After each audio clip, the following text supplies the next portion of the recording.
how to fix touchscreen on Android. Hi everyone, welcome back to another episode. Today in this tutorial, I'm going to show you how you can fix touchscreen on Android device.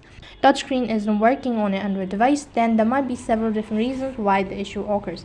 So in order to fix it, what you can do is you can turn on safe mode. So in order to turn on your safe mode, all you have to do is hold on to your power on button or off button for a longer time, and after that you'll be able to find this sort of information, and after that a pop-up menu will appear, as you can see right in the corner. Then go ahead and tap on restart button and reboot to safe mode or power off depending on your device. After that, some devices may ask you to tap the OK button to restart in a safe mode. Restart your device and touch the screen. If the screen works in a safe mode, an app is most likely causing your issue. So for that, you need to turn off safe mode once again. For that, hold on to your side buttons or a power on button and restart your device. After that, you'll need to locate or find the app that is causing issue. Uninstall recently downloaded apps one by one. So for that, head over to your Play Store. Here, you'll need to go ahead and tap on the profile icon located right over here. Go to Apps and Manages and go to Manage.